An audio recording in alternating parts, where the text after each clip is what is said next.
Bismillahirrahmanirrahim.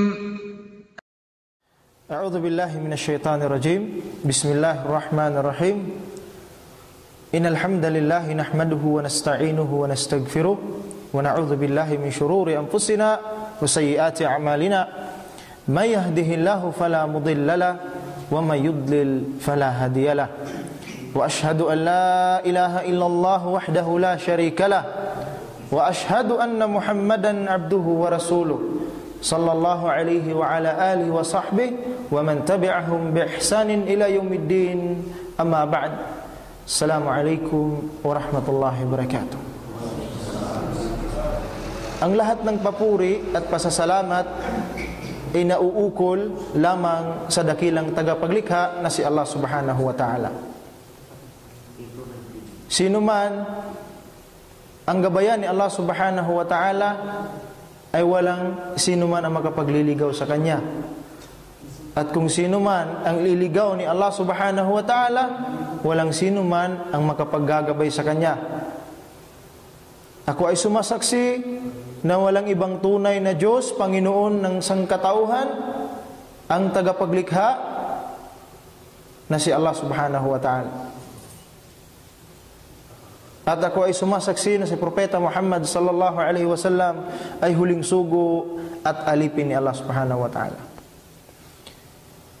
At binabati ko kayong ito ay pagbati na pinakamainam na pagbati.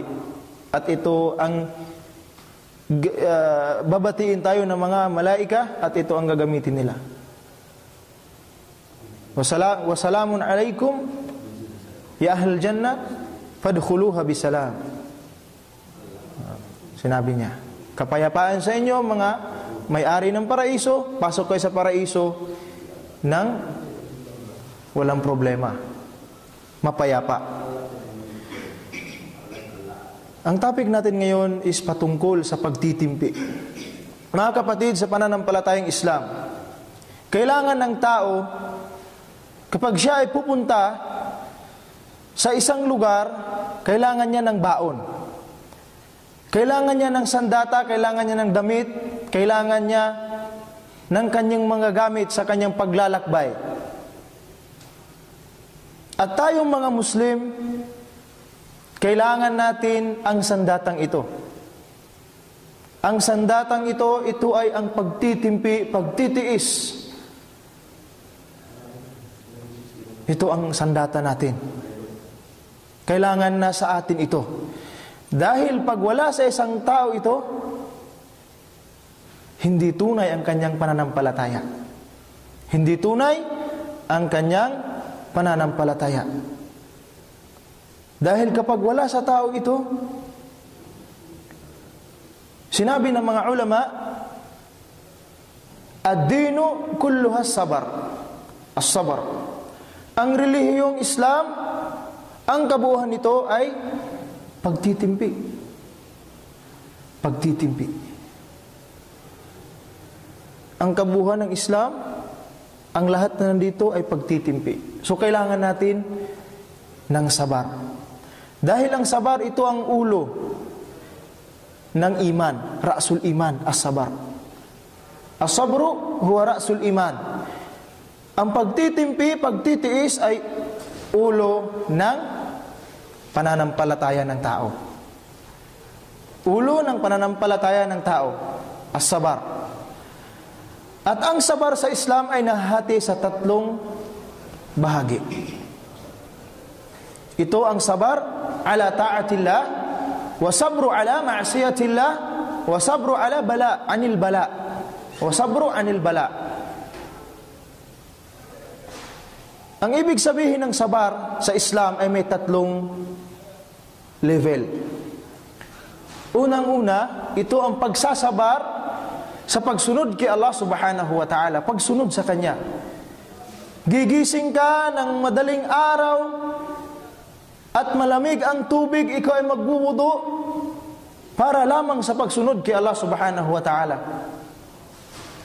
Ikaw ay gumagawa ng 5 beses na pagsasala sa isang araw dahil ikaw ay nagsasabar sa pagsunod kay Allah subhanahu wa ta'ala. Gumagawa ka ng mga sunnat. Itong mga sunna, qabliyatan wa ba'diyatan, ginagawa mo ito, sinasabaran mo ito. Bakit? Nagsasabar ka sa pagsunod mo kay Allah subhanahu wa ta'ala. Dahil ano ang pinapangarap ng tao? Paraiso. Fabashshir as-sabirina bi jannati na'im. Balitaan nyo. Balitaan mo ang mga taong nagtitimpi ng paraiso. Subhanallah.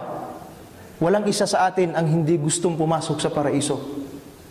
Kahit bata hindi nag-aaral, tatanungin mo, saan mo gustong pumasok? Sa impyerno, paraiso? Sasabihin niya, paraiso.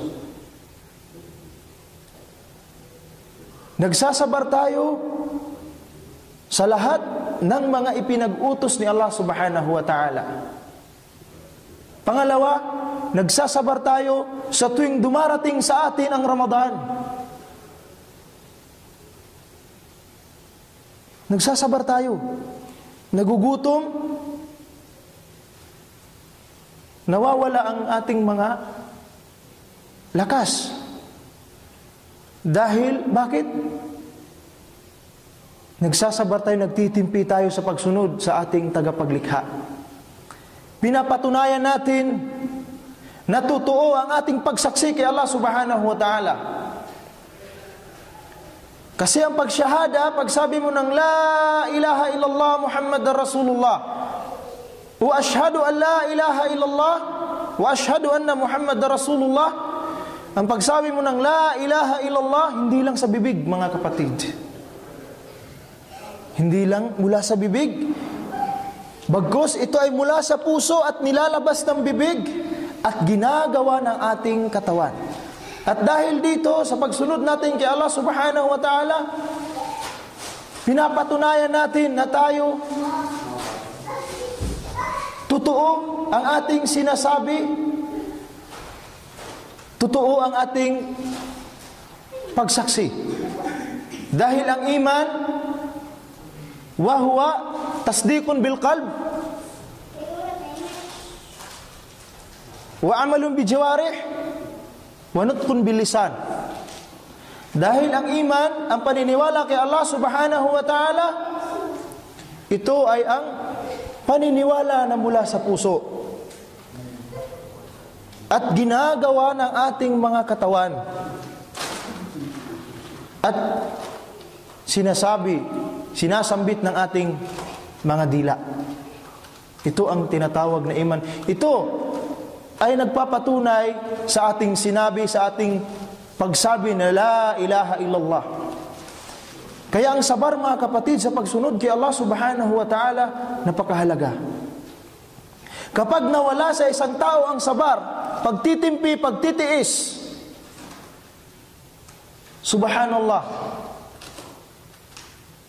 ibig sabihin, mawawala ang kanyang iman, mawawala ang kanyang pananampalataya kay Allah subhanahu wa ta'ala. Bakit? Kapag nawala ang sabar mo sa pagsunod kay Allah subhanahu wa ta'ala sa pamamagitan ng pagsala,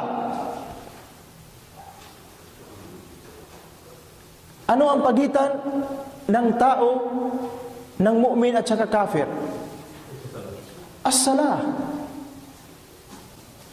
Kapag hindi ka nagtimpi para sa pagsunod kay Allah subhanahu wa ta'ala, fa'alam ya ayuhal muslim, alamin mo o muslim na sumusuko kay Allah subhanahu wa ta'ala, na mawawala, makukulang ang iyong pananampalataya. Dahil sa sinabi natin kanina na ang sinasabing sabar, ito ang head, ito ang ulo ng iman ng tao.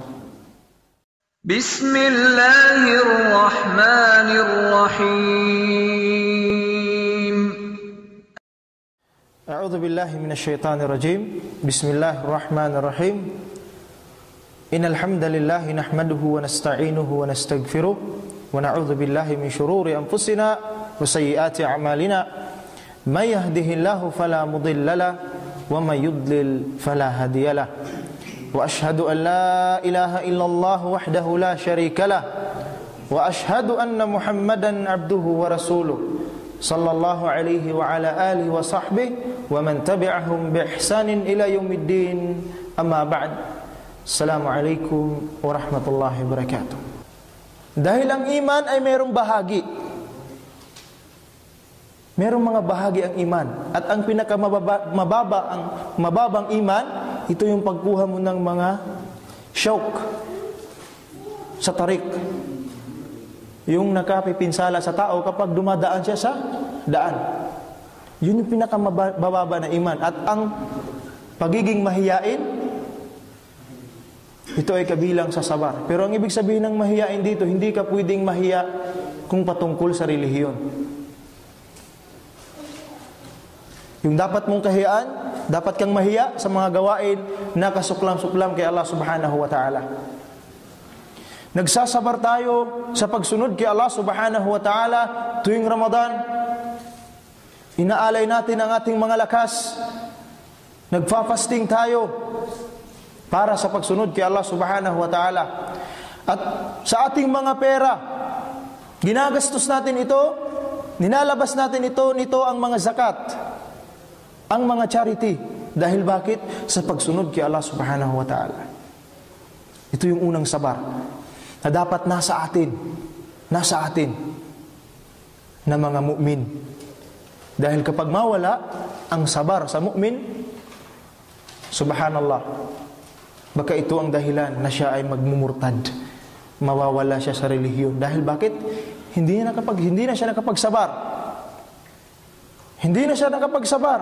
Sumali siya sa Pasko, sumali siya sa New Year, na samantalang alam niya na ang loob ng New Year na yan, ng Pasko na yan, malaking pagtatambal kay Allah subhanahu wa ta'ala. Ang Pasko, dyan pumapasok ang malaking pagtambal kay Allah subhanahu wa ta'ala. Anda'aw li rahmani walada. Halos magkabitak-bitak ang kalupaan, ang kalangitan, ang mga kabundukan, nang sabihin ng mga tao na merong anak ang Panginoon. Ngayon, Muslim ka, makikisali ka dyan. Saan ang tinatawag na sabar? New Year, kinuha sa pagan. Ito ay Panginoon ng mga pagano. Janus ang pangalan, dalawa ang mukha. Ito ay tinatawag nila nga guardia, guard. Kaarawan niya. So sumasali tayo. Saan ang sabar natin? Maaring hindi natin alam, tayo ay nagsasabing mga Muslim, pero lumabas na tayo sa Islam. Kasi bakit? Nagawa natin ang malaking kasalanan. Shirkul akbar. Subhanallah. Shirk al-akbar. Yahbutu kulla amal. Mapapawala niya ang bisa ng iyong mga mabuting gawa. Mawawala, sayang lang. Ilang taon ka nagbalik Islam? Mula nung ikaw ay sinilang, Muslim ka na. Mula nung ikaw ay sinilang, yung nanay at tatay mo, Muslim na. Ngayon, grabe, every Ramadan, araw-araw ka nagsasala, sasayangan mo lang sa isang taon, isang beses lang mangyari. Subhanallah, sasayangan mo lang. Sa isang taon, dalawang beses lang mangyayari ang New Year at saka Pasko. Samantalang sa isang taon ka naggawa ng ibada, nagpapakahirap ka. Ngayon, sasayangan mo lang. Subhanallah. Mga kapatid, pag-isipan natin ang pagsabar, ang pagsunod kay Allah subhanahu wa ta'ala, napakahalaga ng sandata na ito. Dahil kapag nagsasabar tayo sa pagsunod kay Allah subhanahu wa ta'ala, na dahil sa pagsasabar natin, napapalapit tayo kay Allah subhanahu wa ta'ala. At kung tayo ay nagpapalapit kay Allah subhanahu wa ta'ala ayon sa hadith ng isang dangkal, si Allah subhanahu wa ta'ala ay mapapalapit sa atin ng ganito kahaba. At kapag ganito tayo nagpapalapit kay Allah subhanahu wa ta'ala, Si Allah subhanahu wa ta'ala ganito kataas ang pumapalapit siya sa atin. Subhanallah. At ang pangalawang sabar, mga kapatid, ito ang pagsabar sa pag-iwas sa mga ipinagbabawal ni Allah subhanahu wa ta'ala. Sa pag-iwas natin sa mga ipinagbabawal ni Allah subhanahu wa ta'ala. Unang-una, ang gawan mo si Allah subhanahu wa ta'ala ng katambal. Gawan mo si Allah subhanahu wa ta'ala ng katambal. Nagdarasal ka, inaalay mo sa ribulto, inaalay mo sa engkanto, inaalay mo, pupunta ka sa libingan ni Propeta Muhammad sallallahu alaihi wasallam, at ikay hinihiling mo doon na ikaw ay papatawarin sa iyong mga kasalanan. Malaking kasalanan, mga kapatid, sa pananampalatayang Islam. Malaking kasalanan kay Allah subhanahu wa ta'ala. Kaya ang sabar ala ma'siyatillah ay napakahalaga sa ating mga Muslim din. Sa pag-iwas natin, unang-una, sa pagkain ng riba. Ito.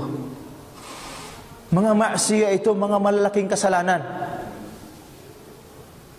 Hindi ka naman itong mga riba, itong mga malalaking kasalanan, liban sa shirk, hindi ka naman mukhallad finnar. Pero ilang daang taon pag babayaran mo ang mga kasalanan ito. Ilang daang taon sa impyerno. Ngayon, kahit isang segundo lang, isang minuto, kung meron tayong kandila sa bahay, lalagay natin ang ating kamay, itong usbo, ito, lalagay natin, hindi natin kahit sigarilyo, ganun natin. Maliban lang kung siguro makapal yung pero kahit makapal yun, natatalaban yun. Kahit makapal yun. Yun ba kaya na sa Yawmul Qiyamah 4,000 years pinapainit ni Allah subhanahu wa ta'ala ang impyerno hanggang naging itim, hanggang nagreklamo. Mismo ang impyerno nagreklamo. Impyerno nagreklamo, sobrang init. Ya Allah, hindi ko na kaya yung sobrang init ko. Allahu Akbar. Hindi man natin naiisip yun?